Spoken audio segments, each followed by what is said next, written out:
We have been taking a close look this week at the youth mental health crisis, which we heard from a local psychiatrist. It still has a long way to go before we make any significant strides. So with that in mind, I challenge the Palm Beach County School District, show us a school that's getting it right when it comes to supporting children and their mental health.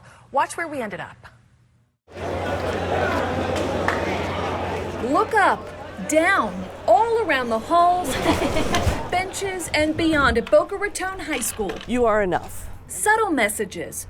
Be kind. Sprinkled everywhere. Be the change. With bold intention to shower students and staff with support. The more they see them, the more they can internalize them and understand that they're not alone. Principal Susie King says mental health isn't just a priority on this campus, it's the priority. Everybody walks by this every day here at Boca High School. What does this mean?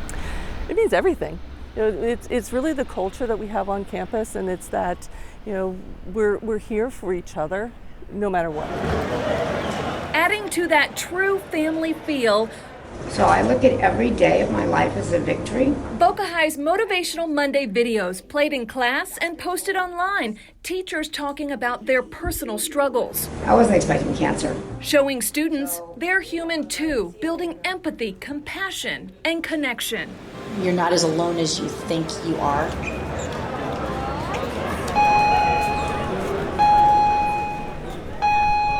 More little gestures with big value, like shirts for school bus drivers. They are our heroes. It's good. Hey, there we go. Welcome. Oh, Modena. This is good, Annie. And administrators posted up. Looking good, huh? Ready to talk. So fun, so good. At every single class change. A quick check-in. How's everybody feeling? How are we doing? You talked to 13 kids in 5 minutes. You know, the dialogue was quick, some of it was longer. That's a lot of kids to make contact with in a short amount of time. Just being seen and being visible and allowing students to know that they can come and talk to us, they can come approach us and seek us whenever they need.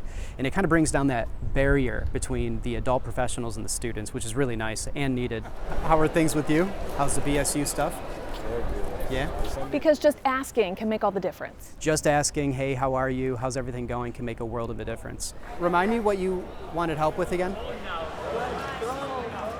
In the short time we were at Boca High School just one morning, we saw 2 students spontaneously asked to talk to a counselor. It was clear they needed help immediately. We also saw a teacher approach the principal talking about a tough time they're going through at home. Guys, all of this just really demonstrates that the need is there, the need is great, and some of these efforts to really open up the conversation, they're working. Hey, 6:14 now. Welcome back, everyone. We've been going in depth on the youth mental health crisis in recent weeks. In this newscast, just yesterday, we talked about some of the latest information from the CDC, showing about 3 in 5 teenage girls, that's 57%, now say they feel persistently sad or hopeless. That's the highest rate in a decade. Think about that, too. A kid always feeling hopeless. This morning, I want you to meet a teenage girl who feels this struggle and watch how she's come out of it. It really uplifts your view on school, I think. Nothing short of a miracle.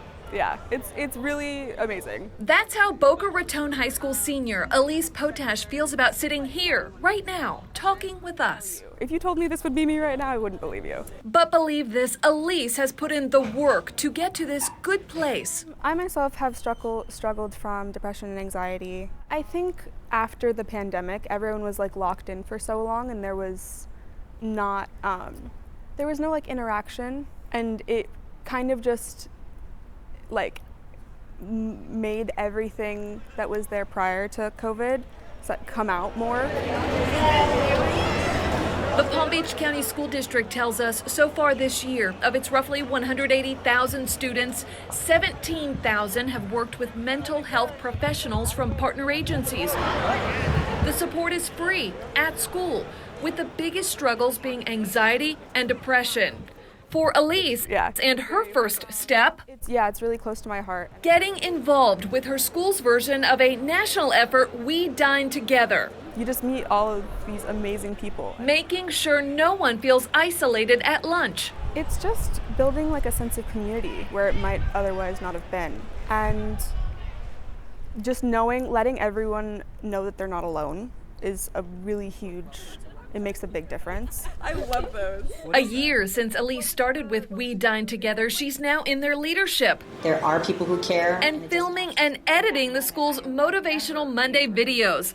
They are all her contributions to destigmatize the mental health conversation. The less you see it, the less you want to talk about it because you think it's something that only you deal with, or only, like you're like an outcast or weird or different from everyone else for struggling with something. When honestly, if you talk to anyone for long enough, you'll see that almost everyone has had some sort of struggle in their life. Talking to you, hearing you talk about your school and your community, it makes me feel hopeful. And a lot of people watching too. Thank you. Yeah, thank you so much. She's just awesome. And Elise is right now applying for college at a few Florida schools. You know the essays you have to write to get in. So she's going to write about her mental health journey. Write what you know. Exactly. I think what's really interesting, you talk to children, you talk to teens and adolescents, and they'll tell you, I'm going through this, but they don't want to go on camera. The fact that she did, she has no idea how many other teens, her peers, that she'll help. It just helps to open up the conversation. We love to show you what's going right in our local schools, and with that in mind, I want to take you to Belglade now, show you why Crossroads Academy is not simply an alternative school. Just forget that label. It's an opportunity school.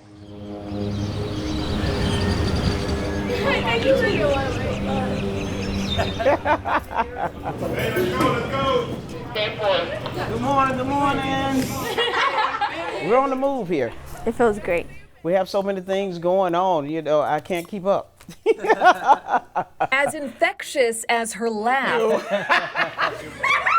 Palpable feelings of hope This is a place to be. spreading all throughout Crossroads Academy. We're different from a lot of alternative schools. Just like the principal prescribes it. We encourage them to inhale their future and exhale the past. Leading the charge for the last 15 years and leaning heavily into ideas from students and staff. It's very inspiring, positive place to be. Dr. Diane Howard creating an opportunity school. Everybody can be somebody here. There's now an in-demand chess club, a robust mentoring program students really rely on.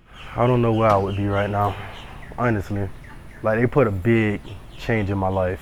The yearbook club, leadership programs, debate team. Instead of being angry, they know how to argue effectively to get things done. A relaxation room to talk through anything with a trusted adult. It makes me feel pretty great about myself. It makes me feel like I have more to learn about myself and the people around me, how to communicate better. The teachers here, they take care of you. They really understand you better than most other schools. It feels so awesome to have good grades and finally have honor roll. By now, there's a waiting list for this grades 6 through 12 school, and it's no wonder. We're nurturing. We try to build a rapport with our students. I'm seeing that growth. I'm seeing that success. I'm seeing that glimmer of hope in their eyes. I can do this. Because the prognosis for these kids, their future and dreams, is great. I want to be a mechanical engineer. I want to attend FIU and become a marine biologist. I will be the superintendent of Palm Beach County School District. It's not where you come from, it's where you're going.